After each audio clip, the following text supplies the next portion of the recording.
아무리 생각해도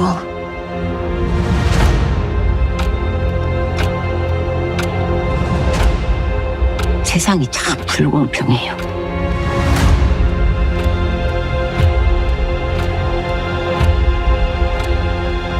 그러지 마. 아저씨 그런 사람 아니잖아.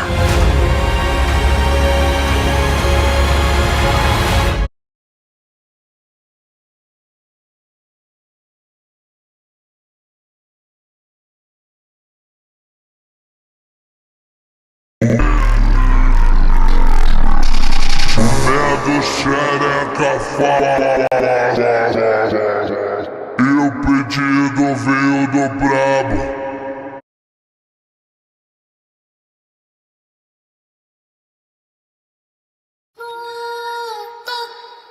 누구십니까? 꼬마입니다. 들어오세요.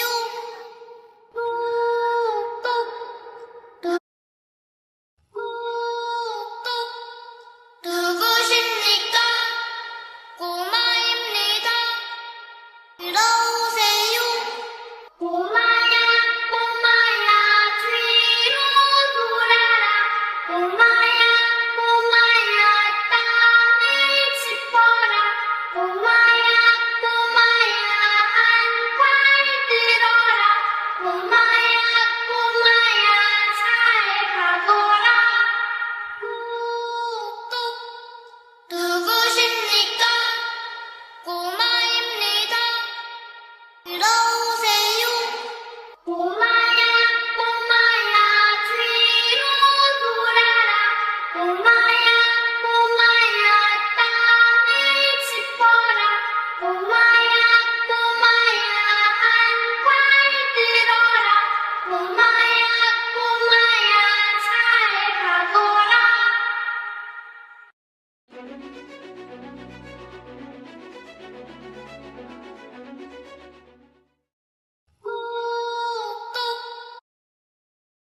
The Season 3 trailer for Squid Game is finally here, and it revealed way too much. I watched it over 100 times, frame by frame, and found secret clues, new characters, and one twist that flips the whole story. This isn't a teaser anymore, this is war. And it starts with one familiar face, running for his life. In the trailer, we see a familiar face. It's Gi-hun, broken. At the end of Season 2, he tried to take down the games from the inside, but the rebellion failed. Now he's been dragged back as a prisoner. In the trailer, he's in the dorm screaming, 왜 나만 살려둔 거야?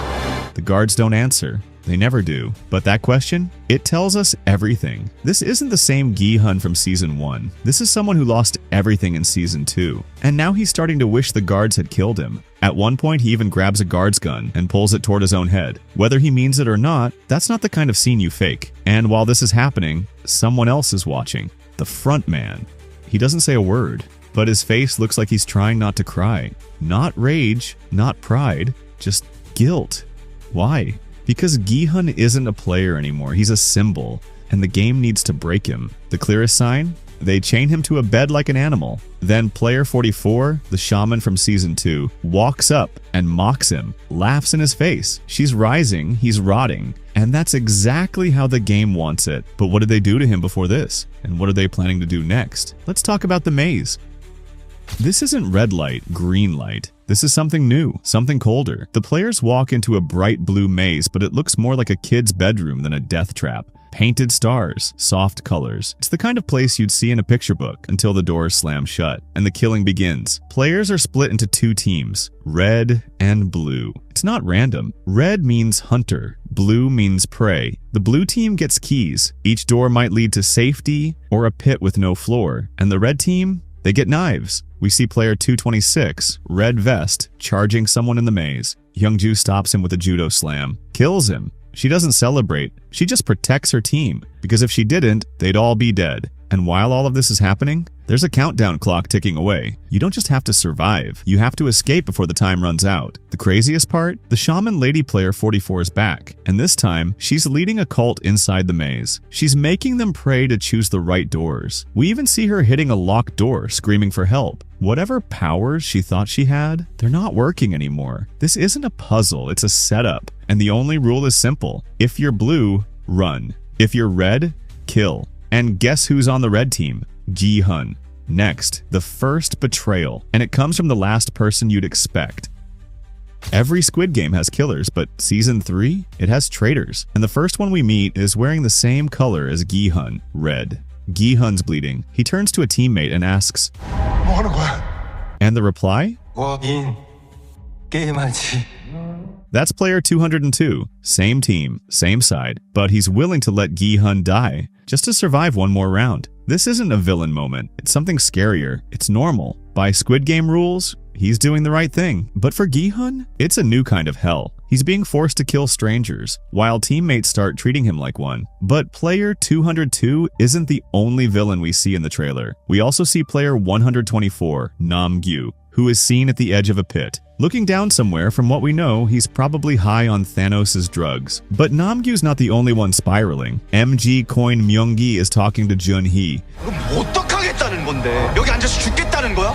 He's desperate. It's a powerful line, but it's also a curse. Every time someone in Squid Game says something like, "We have to live," they don't. We've seen it with other players in the past. Now MG Coin is saying it too, and he's shaking while he says it. In the trailer, moments later, we see him again, this time alone, wide-eyed, looking up. Something's coming. What is it? A new doll? A falling body? Jun-hee giving birth? Or maybe a choice he already made that's about to come back to kill him? We don't know what it is, but we can feel it coming. Meanwhile, we get our biggest callback yet. No Yule, Guard 11 from the teaser, is in the front man's room. Her face is soaked in blood. She's holding a gun, and then she lowers it. We don't know who she aimed at, or if she pulled the trigger, but it's clear she's not taking orders anymore. She's making her own moves. This connects perfectly to the teaser. Back then, we saw her with a lighter standing inside the archive room, a room filled with player files. She was planning something big, maybe to destroy the records, or blow up the island from the inside.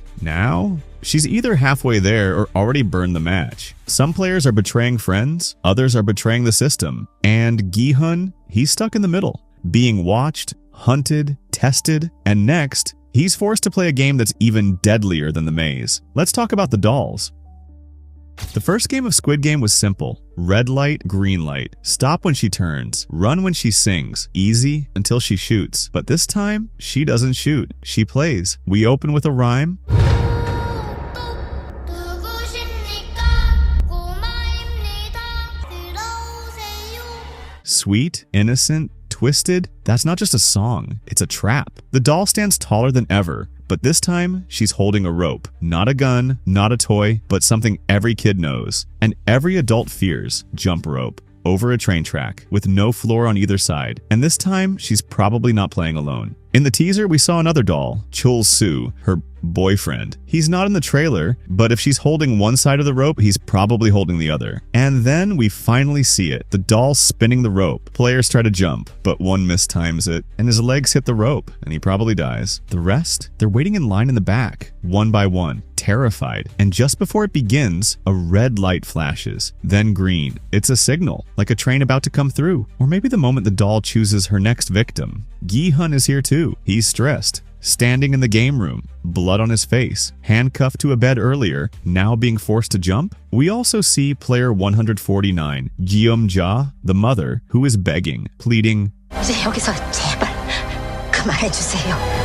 We don't see who she's saying this to, but it could be a guard who still has a conscience, the front man watching from the monitors, or even her own son, who might be playing on the opposite team. And just when you think it can't get more twisted, the shaman lady, player 44, returns. She mocks Gi-hun while he's handcuffed, bloody, broken. She laughs. He lunges at her throat, but the chains holds him back. This isn't a game, it's punishment. And the worst part? It only gets harder from here. The maze game is everywhere in the trailer. A starry blue room, a giant set. The players are dropped in like rats in a lab, forced to figure it out before it kills them. In one shot, we see player 203 wandering alone, probably looking for a way out, or maybe looking for someone. He could be scouting for an alliance, or being used as slow fear. It's realization, maybe him watching. In another shot, Hyunju is sitting down. Her face is stained with blood. She's not crying, not shaking, just still. She's probably just killed someone. And in the teaser, we saw her face off against a red team player. This could be the aftermath. Red may have struck first and paid for it. Next, Daeho opens a door and stares into nothing. Not a hallway, not a room, just a long fall. It confirms the maze isn't just random, it's rigged to punish curiosity, but not everyone is clueless. In another scene, the shaman lady, player 44, stands completely still, eyes closed. She raises her hand to silence her team, like she's listening for divine instructions. God? A trap? A sound cue from the maze? She might think she's cracked the code, or she's walking her followers straight into death. Meanwhile, this maze isn't red versus blue anymore. It's every player for themselves. In another shot, Gumja and her son Yong-sik lock eyes. She's red, he's blue, and it's not love, it's grief. They know one of them won't survive. Loyalty or blood, they'll have to choose. In another moment, Junhee is trapped behind a locked door. So is the shaman lady. She's pounding the wall in frustration. Some doors go nowhere. Others lock you in. Maybe there are keys. Or maybe the maze was never meant to be solved. Then comes the scariest moment in the whole trailer. A guard starts a countdown. At 1, we see player 125, Min-soo, locked in a room. He's backed into the corner, panicked. Something is coming, maybe a trap, maybe another player. He looks like someone who knows he's already lost. At 2, a doorknob turns. It's Hyunju opening a door. She looks in, and her eyes go wide. We don't see what's inside, but her face says it all. It could be a body, a friend, or a newborn she wasn't ready to face. At 3, Daeho is storming forward like he's made a decision. He's angry, determined. Maybe he's trying to redeem himself. In Season 2, he froze during the rebellion. Now he might be ready to fight back or throw himself into the fire. Meanwhile, No Yul, the former guard, is back. She's standing in the front man's room. Her face is covered in blood. She's holding a gun, and then she lowers it. Theories? She killed someone to get in. She's here to blow the whole system up. Or maybe she's aiming at someone we know. Then we cut to 3 shots, all disconnected but chilling. A timer hits 001. Then a coffin is carried into the vote room. Then the piggy bank fills with more money. 3 different moments. One message, someone just died. And someone else is next. Because in this maze, every step is a vote, every door is a death, and the only real rule? Never open what opens too easily. But Gi-hun isn't the only one who wants to stop the games. Just when it feels like the games can't get any darker, the trailer shows us the final phase. A man in a suit stands in the elevator. It's Gi-hun. No blood, no chains, just silence. He's led down a long hallway and into a private room. It mirrors the dinner from Season 1, the one before the final game. But now there's no steak, no silverware, no masked VIPs watching, just judgment. This one moment might mean more than anything else, because Gi-hun made it to the very end. Maybe no other player does, and yet he won't be the only past winner in the room. Frontman's actor Lee Byung-hun recently posted a behind-the-scenes photo wearing the exact same gray suit the finalists wear before the final game. On the tag, player 132. That's the number he wore back when he won the games in 2015. In the image, he's standing face-to-face with someone in a gold mask, a VIP, and now we're left wondering, is he playing again? Is this a ritual for past winners? Is the final game not between new players, but between people who already survived? It would explain why Gi-hun was spared, why he was broken and rebuilt, why he's being dragged into something deeper. Because this might not be the final game for money, it might be the final game for control, and just when we think we've seen everything, we hear it. 456번. The frontman's voice, calm, cold, familiar. Gi-hun doesn't flinch, then comes the twist. 아직도 사람을 믿나?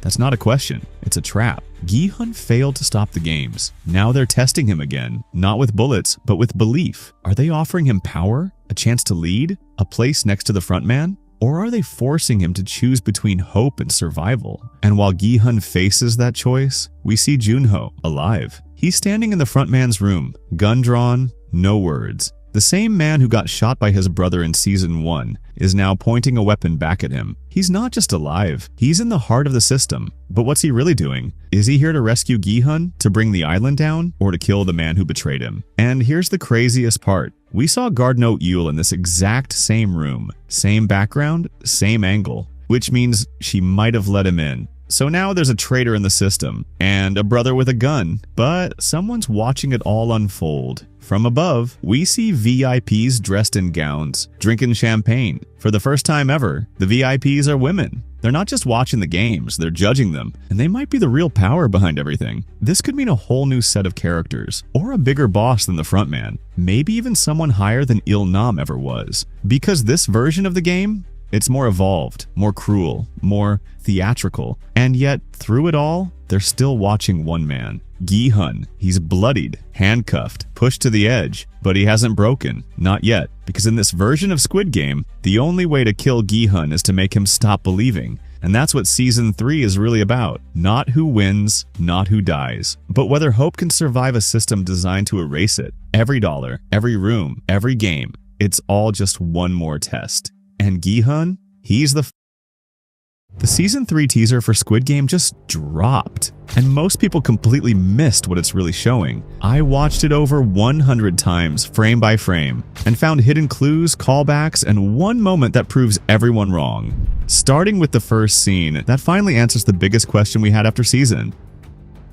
The teaser starts with a black coffin, carried into the room. All the players stare. Then suddenly, Gi-hun's eyes open. He's alive. But why is he in a coffin? Why is he back? This isn't just a return, it's a message. He's not walking in like before, he's being delivered in a coffin meant for the dead, in front of everyone. At the end of Season 2, Gi-hun made the call. He said he'd end the game. This is their answer. It's punishment, but also entertainment. The VIPs already watched him try to destroy the system. Now they get to watch him lose. Again and again, and it doesn't stop there. In another shot, we see him handcuffed to a bunk bed, and behind him, guards, players, watching. It looks like the vote, but he doesn't get one, because this time, he's not just another player, he's a prisoner. The frontman doesn't want him quiet. He wants him broken. But this wasn't the biggest reveal in the teaser, because Gi-hun isn't the only one being hunted.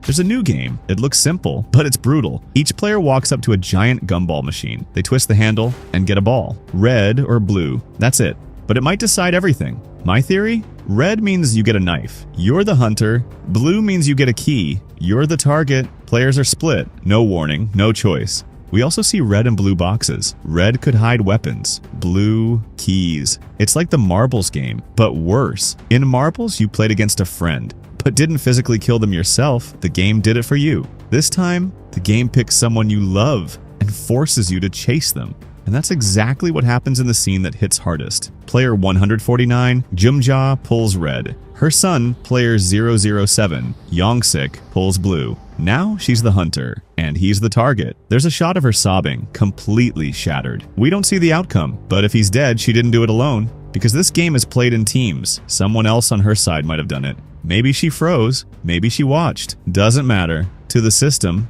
blood is just a scoreboard. So what about the other players? From what we can see, Gi-hun pulls red. Hyunju, blue. Myunggi, team red. Player 100, blue. Min-soo wears red, and someone's peeking at him through a keyhole. Maybe Nam-gyu. Nam-gyu's red too, but with his drug issues, maybe he's not following orders at all. Player 44, the shaman lady, and what looks like a full-blown cult. All blue. This game doesn't just divide people randomly, it turns allies into enemies, families into threats. But the next clue reveals who dies in the game, and it's not what you expect. We see Gi-hun in red, walking past a dead blue player, but we never see their face. Later, Hyunju, player 120, is shown in blue, squaring up against a red player, alone. No weapon, just her hands. That red figure? Not clear, but it could be Gi-hun. Why? She's the only major blue player still seen in the teaser, after that dead body near Gi-hun. And Gi-hun, he's confirmed red. Plus, let's be real, shows do this kind of misdirection on purpose. Back in Season 2, she sided with him. Now, he might be forced to kill her. Or maybe he already did. Either way, someone's story ends here. But there's one thing I haven't talked about yet. The keys. What are they for? So here's the theory. Near the gumball machine, there's a massive door in the shape of a key lock. Later, we see keyholes on boxes too. Player 44. They're shown holding a key in one of the teaser posters. Red players chase. Blue players hide. Not just survive, escape. The maze-like halls? That's their arena, a timed escape game. We even see a countdown in one frame with Gi-hun. Blue players likely have to find safe rooms before the clock runs out. Use the key, find the right door. If they don't, they run or freeze, because here's the worst part. Those keyholes, they're not just for doors, they're for peeking too. If a red and blue player meet in the same room, blue dies. Simple as that. And the red boxes probably contain knives. One leaked shot even shows Namgyu holding a blade. So yeah, red team isn't just chasing, they're hunting, but not everyone's just running. Someone might be planning something much bigger. We see guard number 11, No Yule, holding a lighter. She's in a room filled with player files, and she looks ready to burn it all. This lines up perfectly with a leaked theory that she's planning to destroy the game records or even blow up the island. In another shot, a machine is seen marking a player dead. But here's the twist. The player being marked looks exactly like player 246, Gyeongseok. Last season, we saw him get shot after the rebellion failed, but some fans believe the guard spared him, aimed to wound, not kill. Now it looks like No Yule may be faking his death, right in the system's own tracker. And that's not all. We see her near the island's vent fan, trying to escape. Hello guys, in this video, I'm going to share all of my predictions for Squid Game Season 3. This video is the result of all the information I've gathered and all the theories I've crafted so far. Just a heads up, I'll be updating some of my earlier predictions based on new details I've recently learned. I'm actually making this video before watching Season 3, so I can see how many things I got right. Once I've seen the finale, I'll come back, reflect on what I got wrong and what I got right, and share my final thoughts. In the first episode, we'll probably see the aftermath of the rebellion. Gi-hun is brought back into the dorm inside a coffin. He wakes up confused, unsure of what's happening or why he's still alive. A short conversation follows between the main characters, where they discuss what happened during the rebellion. Next, the guards enter to prepare for the next vote. This is when we see Gi-hun break down. When it becomes clear there's no way to make him comply, the guards end up handcuffing him.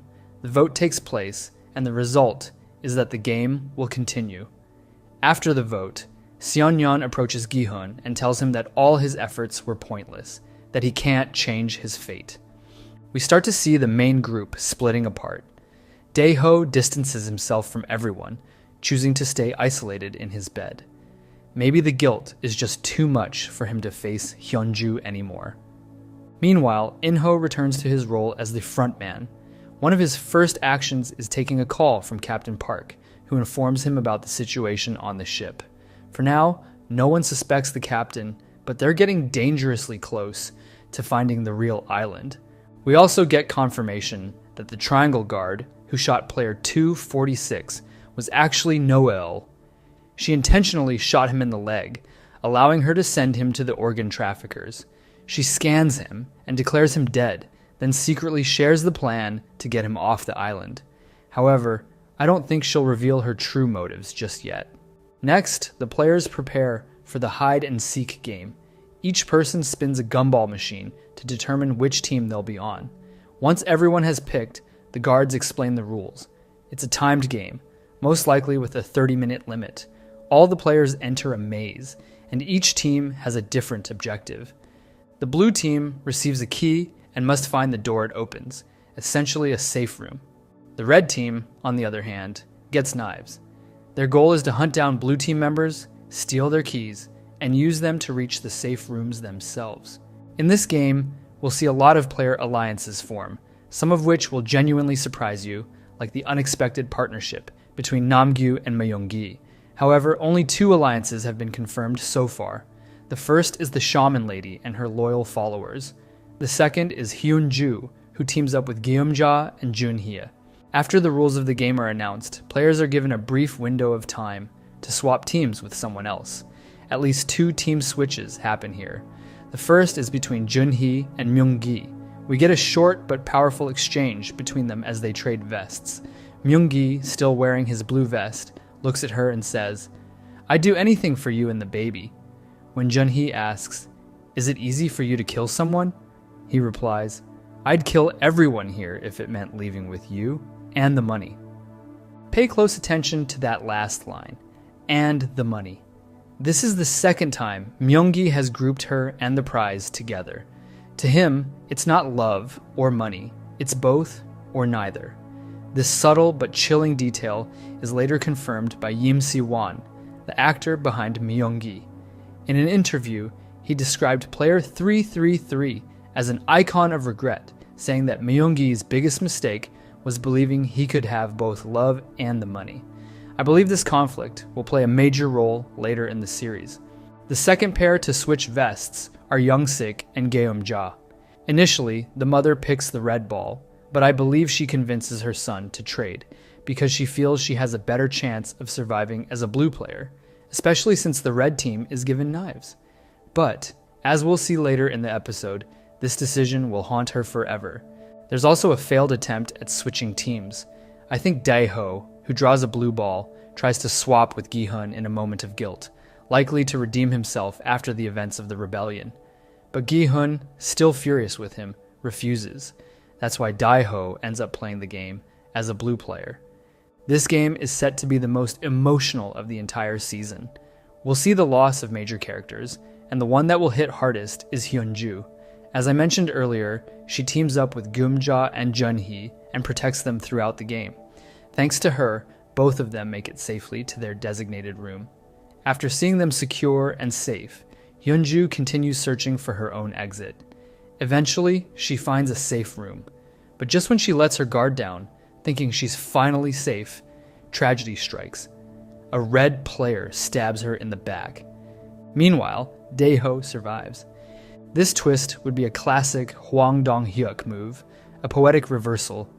Throughout the game, Hyunju looks like a guaranteed survivor. Her military background helps her fight off red players, even though they're armed with knives. We even see a shot in the trailer where she opens what appears to be a safe room. Everything points to her survival.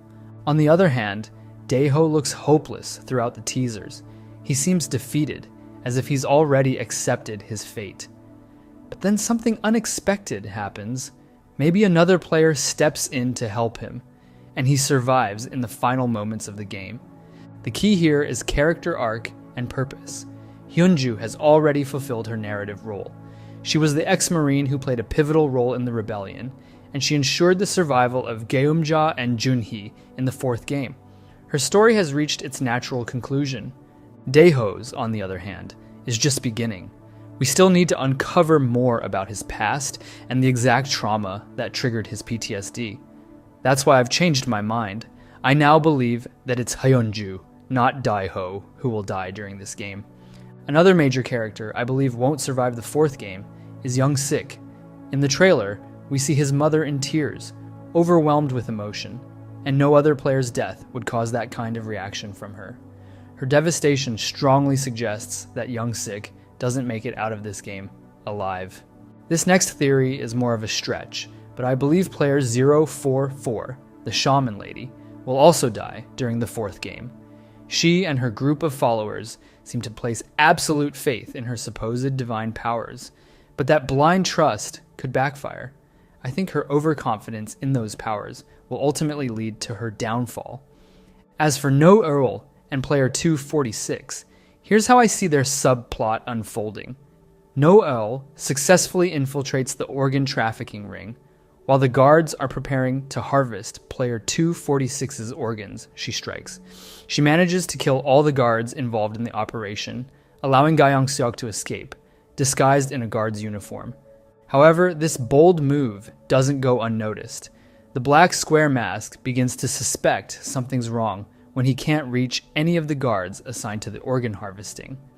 After an investigation, he discovers they're all dead, and his top suspect becomes No Eul. There's a shot in the trailer showing her handcuffed by the black square mask. This suggests she eventually gets caught. But here's the twist. The black square mask can't execute her without the front man's approval. That's when No Eul gets a face-to-face meeting with In-ho. I believe he questions her, asking where player 246 is. No Eul refuses to give him up, and as a result, In-ho has her imprisoned. Meanwhile, Gyeong-seok managed to sneak outside the base. Later in the series, No Eul manages to escape the facility, likely through the ventilation system, or possibly through the cave using diving gear. If it's the latter, it's possible she brought a second set of equipment for Ga Young-seok, intending to return to the base and steal one of the boats we see being chased in the trailer. But after encountering Junho, she gives the second set of diving gear to him instead, and the two decide to infiltrate the base together. Alternatively, she may have handed both sets of gear to Gyeong-seok and Junho so they could enter the base via the cave, while she takes the ventilation route to create a diversion. Either way, one thing is clear. No-ol and Junho will end up working together to infiltrate the base. Later in the series, we'll see her successfully steal a boat, something I'll explore in more detail later in this video. As for Junho's arc, I believe his storyline begins with him quietly suspecting Captain Park. He doesn't voice his suspicions to anyone on the boat, but by the end of the first episode, or early in the second, he sets a trap. Maybe he feeds Park some false information, and Park unknowingly passes it along to the front man. Once that information is compromised, Junho knows for certain Captain Park is working for the organization. But Park doesn't go down without a fight. Before he's caught, he takes out several members of Junho's team. After exposing the traitor, Junho eventually finds the island. There, he encounters Gyeong-seok, mistaking him for a guard at first, and taking him prisoner. But Gyeong-seok eventually reveals his identity as a player, and the two decide to work together. This is when No-Rule reunites with them. From this point on, their combined storylines will become central to the rebellion building within the island. Now let's turn our focus back to the players. After that horrific fourth game, everyone is shattered, emotionally drained, and physically broken. They finally come to understand what these games are truly about, and the horrifying reality behind them. This is when we see Gyumja deliver her heartfelt speech to Gi-hun. I believe Gi-hun ends up killing someone during the fourth game, but I don't think it'll be a main character. Instead, I believe he kills a red player, and only in a situation where he's forced to. He does it to protect a blue player, possibly someone like Geumja or Daiho. The red player he kills had already obtained a key by murdering a fellow contestant, but instead of heading to a safe room, he stays behind in the maze to hunt down even more players. Gi-hun steps in and takes him down to save someone else. That's the only scenario where I see Gi-hun taking a life. And perhaps that's what prompts Geumja's emotional words to him. After the game, another vote takes place. Geumja pleads with the players to stop the games, but her efforts are in vain. Most of the remaining players have a new mindset. We've already gone through hell. We might as well keep going and try to win the full prize. The vote once again favors continuing the game, with the final result being heartbreakingly close, decided by just one vote. The shocking part? The decisive vote belongs to Min-soo, who chooses to continue, while Nam-gyu, seriously injured in the fourth game, votes to stop. He knows he likely won't survive the next round. That same night, Junhee goes into labor, and player 149 helps her deliver the baby safely. This event is why Junhee refuses to play in the fifth game.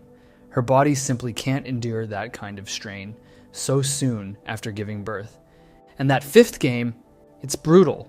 Even the players who had previously insisted on continuing the competition now stare at the challenge with wide-eyed fear. The regret is visible on their faces. They realize too late that they've made a terrible mistake. From what we know, the game is a twisted version of jump rope. Players must cross a bridge from Young-hee's side to Chul-soo's side while dodging a giant, deadly rope. There's a gap in the middle of the bridge that players must leap across, all while timing their movements to avoid the swinging rope. It's also a timed challenge, and I believe the time limit corresponds to the number of players remaining. But there has to be a twist. It's never that simple. In one of my previous videos, I speculated that players may be required to cross the bridge twice, perhaps to retrieve an item from the other side, like a flower. If true, that twist would make the game even more unforgiving. What's certain is that we'll see a lot of deaths in this round, and even more betrayals. The most heartbreaking betrayal, I believe, will come from Myung-gi.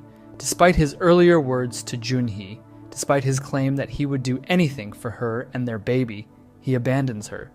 We see in the trailer that Junhee gives up before even trying, and Myung-gi tries to push her to play. But the reality is, she just gave birth.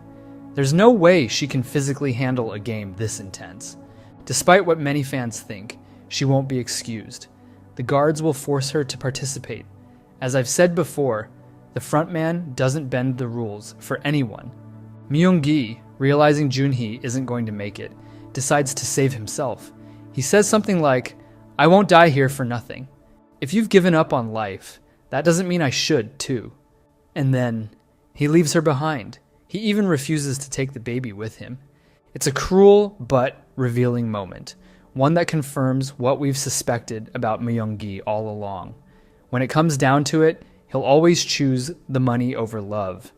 The one person who will come to Junhee's aid is none other than Gi-hun. And this isn't just speculation. It's based on that leaked interview hinting that Gi-hun would complete the challenge while also taking care of the baby. How exactly he manages to pull that off, I have no idea, but I'm sure it's going to be incredibly emotional to watch. Sadly, I believe this is the game where Junhee dies. Her character has fulfilled her purpose. She gave birth, and she made sure her baby was safe. Knowing someone will protect her child gives her the peace she needs to let go. I think that scene from the teaser, where she's crying, comes at the moment she realizes she won't survive. And yet, despite knowing the odds, she still tries to complete the game, but ultimately fails. Another major betrayal might be linked to that chilling line from the trailer. Gi-hun asks, "What are you doing?" And the other player coldly replies, "Playing the game." I think that moment could be even darker than we expect. That player might have pushed someone to their death, or worse, they might have pretended to help Junhee. Maybe she's just about to clear the game, and someone offers her a hand, only to pull it away at the last second. If that happens, and that's what leads to her death, I swear I might break my TV. Now, Namgyu will likely lose his Thanos necklace, and I believe he'll die trying to make it across the bridge. As for the survivors, I've changed my predictions a bit. I now believe the ones who make it through this brutal round will be Gi-hun, Myung-gi, Min-soo, Dae-ho, and, yes, Geum-ja. That's right, the old lady might just survive this fifth game. Here's why. Jump rope is typically a game associated with girls, and Geum-ja probably played it a lot as a child. Remember how Il-nam's childhood experience helped him win the tug-of-war game in Season 1? I think Geum-ja's childhood experience will be what saves her here. It's poetic and kind of brilliant. Then comes the next vote. I believe Gi-hun and Dae-ho will vote X, wanting to end the games. Myung-gi and Min-soo, still chasing the prize, will vote O. That leaves Geum-ja with the deciding vote, and I think she'll vote O as well, not because she wants the money, but out of spite for Myung-gi. Her resentment will drive her decision. It's personal now. Now what happens to the baby after this? That's one of the biggest questions I have. I think the guards will take the baby away after the game ends. And here's where it gets really dark. What if the frontman adds the baby to the list of winners? That would be a truly twisted move. Following the vote, Gi-hun will be invited to speak with the frontman. And in that conversation, they'll discuss the core of everything, the value of humanity itself. The frontman will likely propose a bet. If Gi-hun still believes humanity is worth saving after the final game, then In-ho will answer all his questions and reveal everything. But if In-ho wins, then Gi-hun must give up and join the organization. I think the final game will be simple on the surface, but deeply psychological, crafted to reveal the darkest parts of human nature. And the ultimate twist, all 5 remaining players could survive, if they just cooperate. But knowing this show, that might be asking too much. Now let's talk about what I think the mechanics of the final game could be. Players are placed in a circle and the game is played across multiple rounds. In each round, they face a simple choice. Pick one of 2 shapes, with each shape secretly representing a number, either 1 or 2. Once everyone makes their selection, the guards collect the shapes, and the next step begins. Each player must vote on whether the sum of all selected numbers is even or odd. If a player guesses wrong, they receive a strike, 1 bullet, and if they guess wrong twice, they're eliminated. At first glance, it sounds incredibly simple. All players need to do is communicate, coordinate, and stick to the plan. If they work together for just 5 rounds, everyone walks away alive with the prize money. But of course, this is Squid Game, and nothing is ever that simple.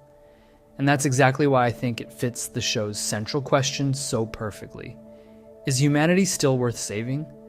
If everyone wanted to share the money and leave alive, they could have voted X before this game even began. But they didn't. They chose O. They chose to keep playing. So let's imagine how this might unfold. The first 2 rounds go smoothly. Everyone does exactly what they agreed on. But then comes the 3rd round. Someone lies. Maybe they picked the wrong number on purpose. The group's vote is wrong. Everyone now has 1 strike. Tensions explode. Accusations start flying. Chaos sets in. What do you do next? Do you trust your teammates and stick with the original plan, risking your life if someone betrays you again? Or do you act selfishly, ensuring your own safety at the cost of someone else's? It becomes a psychological war zone. This isn't just about numbers. It's about trust, fear, and desperation. Now here's something important. I believe the game shown in the trailer is actually a flashback from In-ho's past, not the final game itself. Director Hwang already confirmed that he designed a completely new, never-before-seen final game, and that nothing about it has been revealed in trailers. Still, I don't think we'll have just one winner this time. I believe Gi-hun, Jum-ja, and Dae-ho will all survive. After the final game ends, Gi-hun is once again summoned to a private meeting with the frontman. There, In-ho asks the same question, "Have you changed your opinion?" And this time, I think Gi-hun says yes, but not because he wants to join the organization. He still believes what they're doing is wrong, but he finally understands how greed would always wins over empathy and how people truly are. That's when In-ho reveals his identity. We see his full backstory. The moment he met Il-nam after his own final game. That green button flashback from the trailer, that's from In-ho's victory, his decision to keep playing, and ultimately to take Il-nam's offer and become the front man. Now let's pivot back to the other major subplot, Jun-ho, No-eul, and Ga-young-seok. I don't think player 2, 46, will make it to the end. After they steal the boat, after the gunfight and a narrow escape, I believe Gyeong-seok will be fatally shot. In his final moments, he tells No-eul that he has a daughter, and with his dying breath, he begs her to protect her. No-eul accepts, and in the end, she survives, holding on to that promise. In a tragic but poetic twist, No-eul finds the family she lost. She becomes the guardian of the girl who unknowingly gave her hope and raises her as her own. It's heartbreaking, but it's also beautiful. And in a world as dark as Squid Game, sometimes redemption doesn't come through justice. It comes through love. The most unpredictable part of the entire story is what happens to Jun-ho after he infiltrates the base. His fate feels like a coin toss. There's a 50-50 chance he survives or dies. But one thing feels inevitable: a reunion with his brother, In-ho. Now, I don't believe Jun-ho has ever truly let go of the pain his brother caused. We saw how that tension simmered under the surface during his conversation with their mother, the moment he questioned why In-ho took that bribe. That confrontation is coming, and it's not going to be clean or easy. Despite everything, In-ho's only remaining soft spot is his younger brother. Let's not forget, he once gave Jun-ho a kidney. That connection still matters. That's why I think we'll get a powerful, emotional conversation between the two. Jun-ho will demand answers. In-ho will try to justify himself, explaining how he lost faith in humanity after the death of his wife. But Jun-ho won't buy it. He won't fall for the emotional armor In-ho hides behind. He'll call him out without mercy. And yet, In-ho won't shoot him this time. He's tired, spiritually exhausted, especially after witnessing Gi-hun hold on to his belief in people, even after everything he's endured. In-ho knows he's lost. The only way out of the frontman role is death. I think In-ho dies, either by sacrificing himself so Jun-ho can escape the island, or in the most devastating twist of all, Jun-ho is forced to pull the trigger himself. But here's the brutal truth. Even if Inho dies, the games won't stop. The VIPs will simply appoint a new frontman. Even if Junho manages to expose parts of the operation, the system is too corrupt. The police, the government, too many people are willing to look away. In the end, nothing changes. And that's what makes the epilogue so haunting and powerful. We see Geomja, still alive, raising Junhee's baby, giving the child a life Junhee never got to finish. And Gi-hun? He's finally heading to the airport, ready to fly to the US and reunite with his daughter. But on his way there, he sees it, another recruiter, slapping a desperate man in a subway station, just like what happened to him. Only this time, Gi-hun looks away. He doesn't intervene, he doesn't turn back. He walks on, because he's finally made peace with himself. He knows the truth now. Evil and greed will always exist. And no matter how hard he fights, he can't save the whole world. But he can choose to live, to cherish the time he has left, to find joy in the little things, to love his daughter. That's the real victory. That's the real wealth.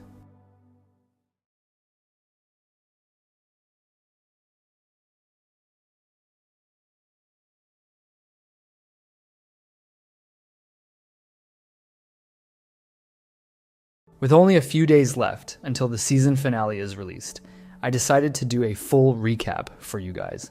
The story begins with Gi-hun, a gambling addict who lives with his mother. The first episode does a solid job of showcasing the extent of his addiction. Whether it involves his dying mother or his daughter, Gi-hun always puts gambling first. In his mother's case, he stopped paying for her medical insurance, and when it came to his daughter's birthday, instead of taking her out to dinner and buying her a thoughtful gift, he chose to gamble the money away. We see that Gi-hun is drowning in debt, with no realistic way to pay it off. Even after winning 4.56 million won from betting, it still wasn't enough to cover his debts. To make things worse, that money ends up being stolen from him. But Gi-hun wasn't always like this. Most people focus only on the worst parts of his character and overlook a crucial detail that, in my opinion, is the cornerstone of who he truly is. As I said, Gi-hun used to be a normal husband, son, and father. Everything began to fall apart after he lost his long-term job at Dragon Motors, where poor management decisions led to widespread layoffs. Gi-hun and his co-workers, including a man named Jung-bae, went on strike, hoping to save their jobs or at least negotiate better conditions. During the strike, likely during an attempt to break it up, one of the workers was killed, collapsing and dying right in front of Gi-hun. After that, Gi-hun was blacklisted and eventually forced into early retirement due to restructuring in 2011.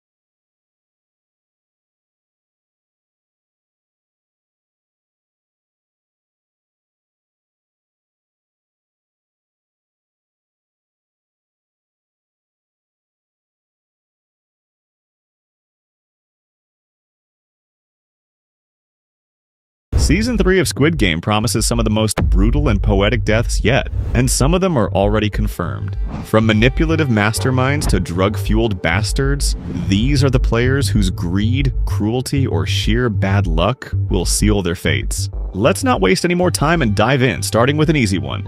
Player 124, Namgyu. Namgyu has received relatively little attention in the promotional material, but the available glimpses and trailers provide important clues about his fate. Viewers can see him selecting the ball that places him on the red team, and 2 additional images show him sitting in the dormitory and holding a red box. The most significant shot of them all, however, shows Namgyu lying on the edge of the narrow bridge, peering down into the deep pit below during the rope skipping game. This bridge scene suggests that Namgyu will survive until at least the 4th game. His placement on the aggressive red team means he will only need to eliminate blue team players, a task that aligns well with his existing skills and temperament. Namgyu carries Thanos' drugs with him, and these substances will likely provide him with the confidence needed to become a cold-blooded killer in this environment. The drugs will amplify his natural psychopathic tendencies, transforming him into an apex predator who stalks blue players with genuine enjoyment. However, the rope-skipping game presents both mental and physical challenges that create perfect conditions for triggering instability among all participants, regardless of their previous advantages. The trailer for Season 3 includes a shot that reveals the true scale of the pit beneath the bridge. The fallen players' bodies appear minuscule from this height, emphasizing the lethal nature of any fall from the bridge. Recent trailer footage provides a closer look at these bodies, and one of them appears to match Namgyu's physical characteristics. The identification comes from a blood stain on the body's pants that matches the stain Namgyu carried from the Season 2 finale. The overall body shape also fits his build, despite the somewhat blurry nature of the shot. This evidence strongly indicates that Namgyu dies during the rope-skipping game, but the specific cause of his death remains open to speculation. The drugs will likely play a crucial role in his demise. Namgyu relies on these pills to suppress his fear, as demonstrated when Thanos gave him some to calm his nerves before previous games. A scenario where Namgyu exhausts all his remaining pills during the maze game would leave him without chemical support for the rope game. A game that demands precise timing and coordination for players to jump in sync with their teammates. Without his pills, Namgyu's anxiety could skyrocket on the narrow, elevated bridge. Withdrawal symptoms including tremors, anxiety, and poor coordination would severely impair his ability to jump in sync with others. These physical and mental challenges could easily cause him to trip or fall into the pit below. The height of the bridge means that any fall would be immediately fatal, making this a high-stakes game even for skilled players. An alternative scenario involves Namgyu still having some pills available for the rope-skipping game, but overdosing due to extreme fear of heights. An overdose would impair his judgment, trigger reckless behavior or hallucinations, and cause him to misjudge either the rope's speed or his own movements. Any of these effects could result in a fatal misstep that sends him plummeting to his death. The show may intend to use the drugs as a major narrative device, making Namgyu's experience on the bridge a showcase of either crippling fear or distorted bravado. Both psychological states lead to high death risk in such a demanding physical challenge. The bridge setting amplifies every mistake, turning minor coordination problems into fatal consequences. Another possibility involves his aggressive tendencies provoking a teammate to push him off the bridge if tensions escalate during the game. Min-Soo presents a particularly likely candidate for this action, as he could use this opportunity to get revenge on Namgyu for killing his friend Semi. Whether intentional or accidental, such a confrontation could easily result in Namgyu's death during this precarious game. Speaking of characters we would love to see eliminated, let's talk about the one guy who has been infuriating since the start of this new season.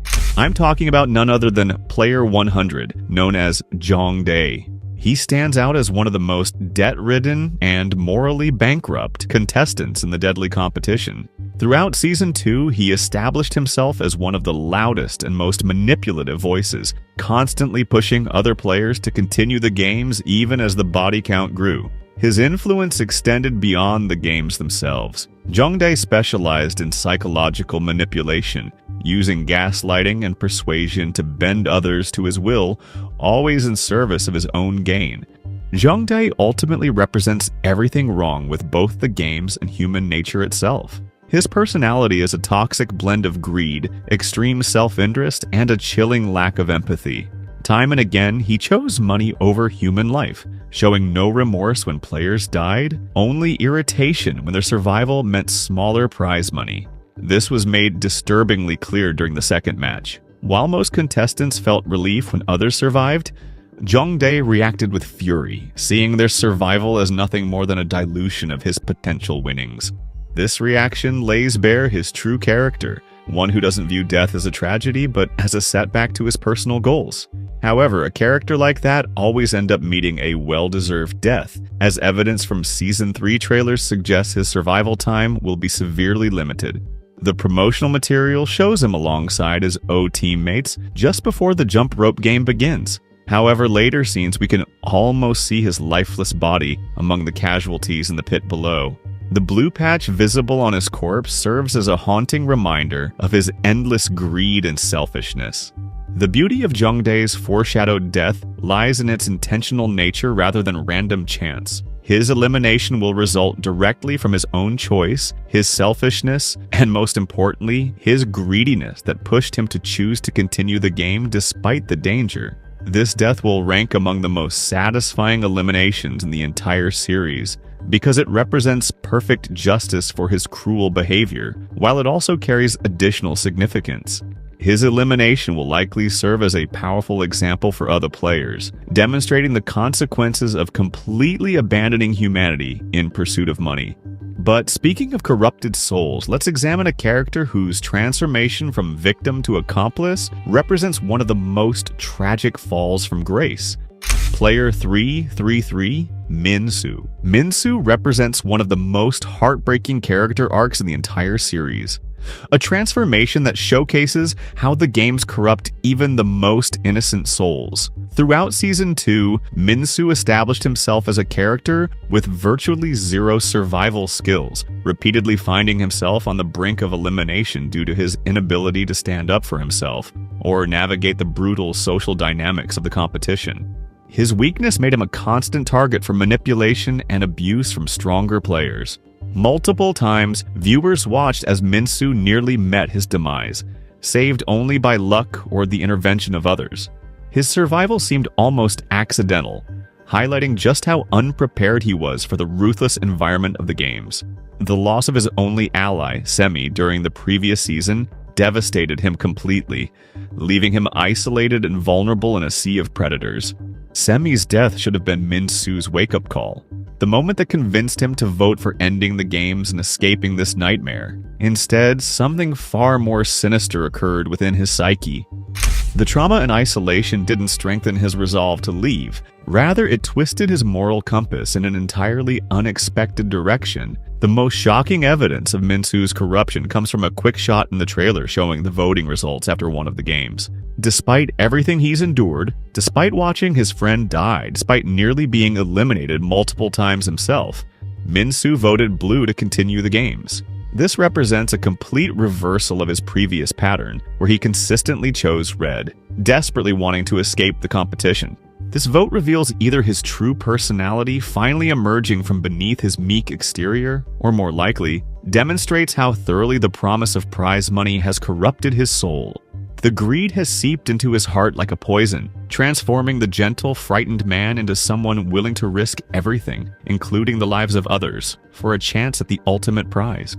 The irony of Min-soo's situation is particularly cruel. He survives the Labyrinth game, as evidenced by his participation in the post-game voting. His newfound survival instincts and perhaps a growing ruthlessness help him navigate the maze successfully. However, this survival only sets him up for a more dramatic and karmic downfall. The choice he's made, the greediness he's allowed to consume his humanity, will ultimately seal his fate. Min-soo's death becomes inevitable, not because of his weakness, but because of the darkness he's embraced.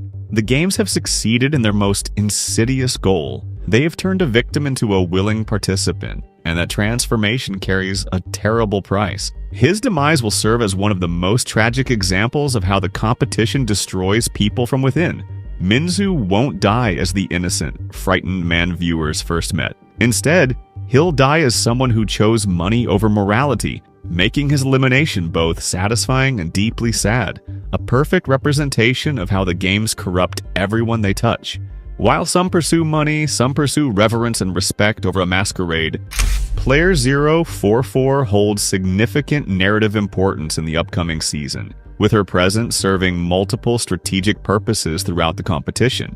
During Season 2, Seon-yo used her supposed shamanic abilities to deliver cryptic predictions and curse other players, including foretelling various deaths. These moments created intense tension and made it appear as though she possessed some kind of supernatural control over the game's outcomes. However, rather than being an actual mystic, she functions more as a master manipulator who uses psychological warfare to her advantage. These so-called visions represent strategic mind games designed to intimidate weaker contestants and give her an edge in the brutal competition. The show likely uses her character as a clever foreshadowing tool for the audience, serving as a narrative device to maintain suspense and keep viewers guessing about future events. Gumja delivers a blunt assessment of Player 044's true nature, stating clearly that she is no actual shaman, but rather someone who is completely insane.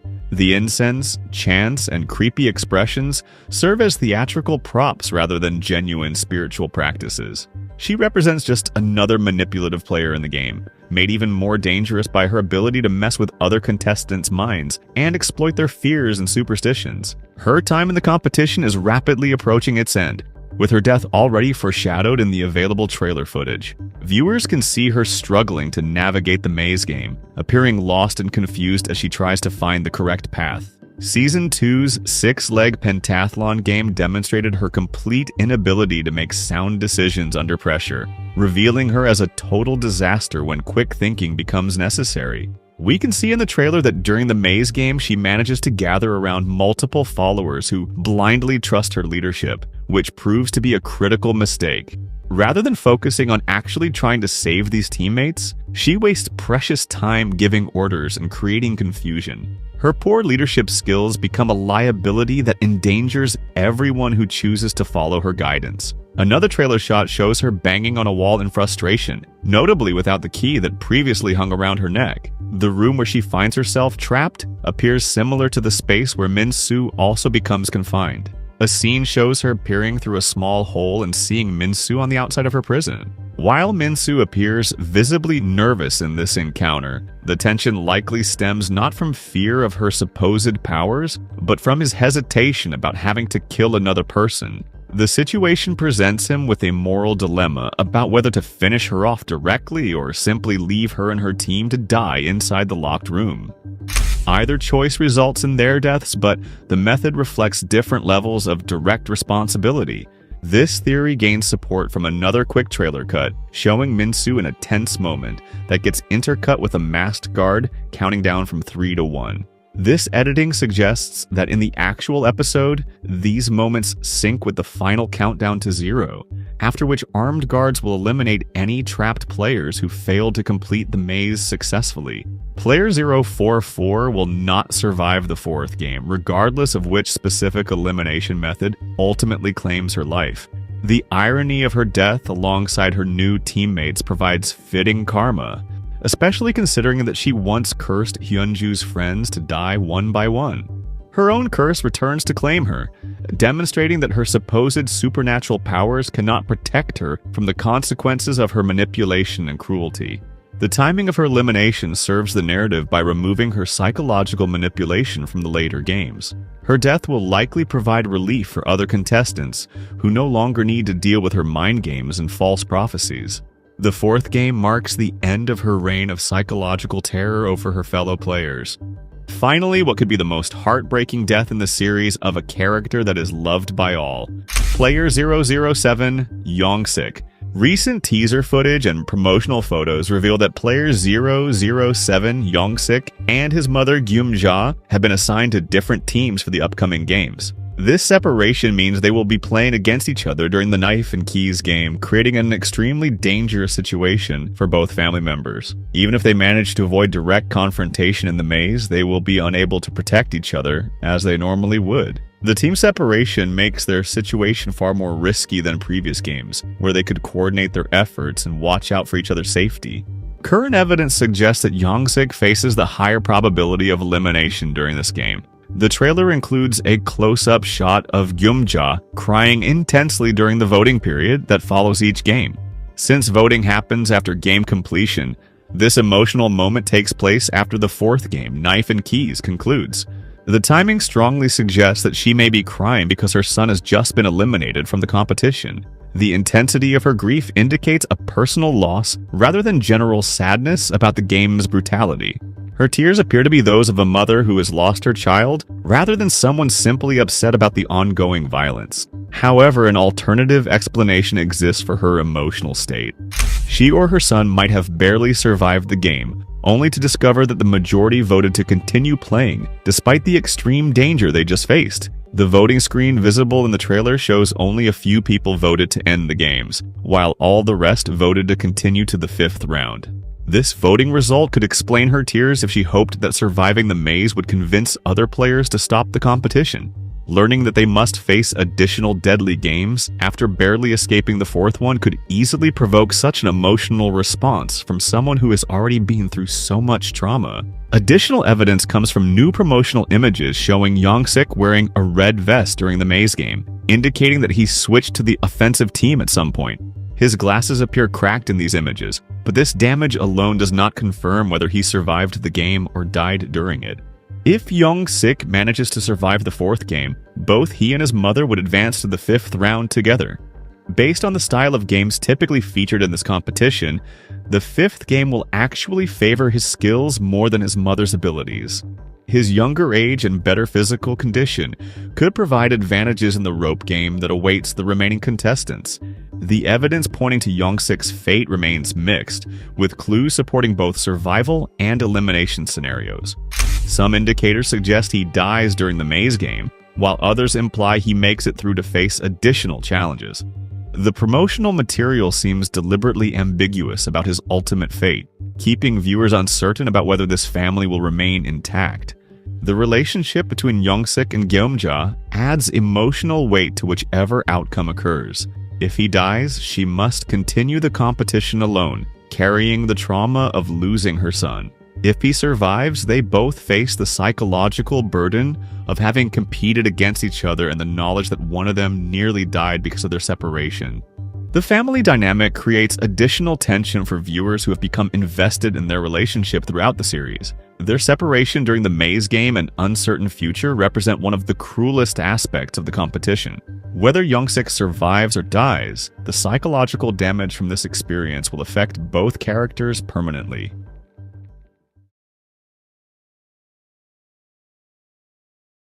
Netflix just dropped their last bit of information regarding the Squid Game finale, and let me tell you, that pep talk hit me hard. Gyeomja was the perfect person to deliver it because she's the one who understands Gi-hun's pain the most. She lost her own son to the games, just like Gi-hun lost everything he held dear. But Gyeomja's speech didn't just motivate me. It made me realize how wrong I've been about Squid Game Season 3. In all my theories, I never even considered the possibility that she might be the silhouette in the promotional photo. And if I was wrong about such a small detail, imagine how off I could be about the bigger ones. I'm starting to believe Hwang Dong-hyuk's statement that this season will be the most unpredictable yet. There's one thing I'm pretty sure most of us got wrong, because I was fooled at first too. This speech isn't happening right after the rebellion. It's happening after the 4th game. The main clue is Gyeomja's hair. Before the maze game starts, we see her with her hair tied up, but in this scene, it's loose, and it looks like she used the secret knife, most likely to survive the 4th game. Another clue is Gi-hun being handcuffed by his left hand. In the trailer, when he strangles the shaman lady, he's cuffed by his right arm, but in the scene with Gyeomja, it's his left. That's why I think the scene with Seonyeon happens after the rebellion, while this one with Gyeomja takes place after the 4th game. But the most interesting detail isn't the speech or which hand he's cuffed with. It's the blood on Gi-hun's face. Look closely. It looks fresh, and there's a lot of it. Enough to suggest he got into a serious fight, one brutal enough to break his head open like that. And honestly, I think this is confirmation that Gi-hun finally killed a player in Squid Game. 3 seasons. 9 games. That's what it took. If we go back and look at Gi-hun right after the rebellion, we can see he does have some blood on his face, but it's just on his forehead. In the scene where he wakes up, there's no blood near his ear. And before the maze game starts, again, no visible blood. Comparing those scenes to the one where he's cuffed, it's clear something major went down. I don't think Gi-hun killed this player. The fight probably happens later in the episode. If the series follows the same pattern, Gi-hun likely killed the blue player with 1 minute left on the clock, and then escaped to the safe room just as the timer hits 0. Still, I believe Gi-hun did kill a blue player. That amount of blood is just too much. Remember, he's completely broken now. His morality is shattered. In this state, I wouldn't put anything past him. Just look at how direct he was with Seon-yeon. My boy didn't even hesitate. Now imagine if Gi-hun runs into the shaman lady during the maze game. He'd kill her for sure. And honestly, she might be the one he ends up killing. I think there's a very real chance of that happening. Next, we have some scenes from the 5th game. And man, this game is brutal. Just look at that poor player flying through the air. At least in the glass bridge game, you'd only die from falling. But here, you're being hit by a metal rope that seems to be moving at an insanely high speed, judging by the player's trajectory after getting struck. As for who he is, it's definitely not one of the major characters. The best conclusion I could come to is that he's an O voter, and his player number starts with a 0. So, people speculating this might be player 096 could actually be right. What I've seen people speculating, but I don't agree with, is that this game will be played in teams. I don't think that's likely. The VIP and the frontman wouldn't allow that. Let's think about it logically. If the game were played in pairs, then in theory, each successful team would have 2 survivors. That would lead to an even number of players going into the final game, which could result in a tie if the vote is split. And the VIP want to see a final game happen, so the game mechanics would be designed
right foot creep, oh, walking with it.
Right foot creep, oh, walking with that heater. Look around, stay low, make sure they don't see you. Catch them bad, walk down, face them with that heater. The devil under your feet, you on your way to see him. Right foot creep, oh, walking with that heater.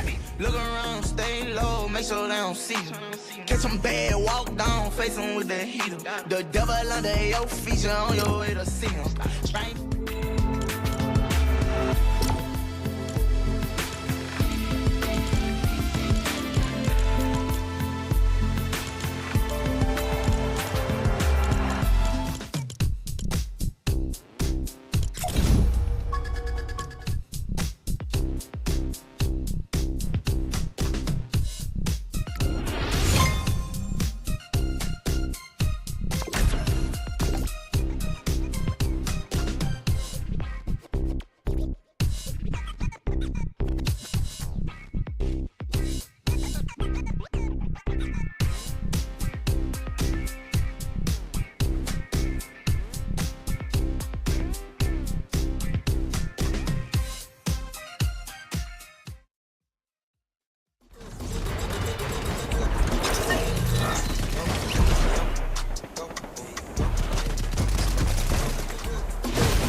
Look around, stay low, make sure they don't see you.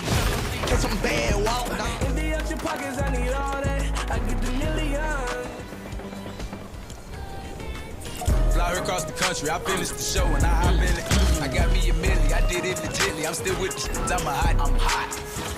Fly her across the country, I finished the show and I hop in it. I got me a milli, I did it legitly. I'm still with the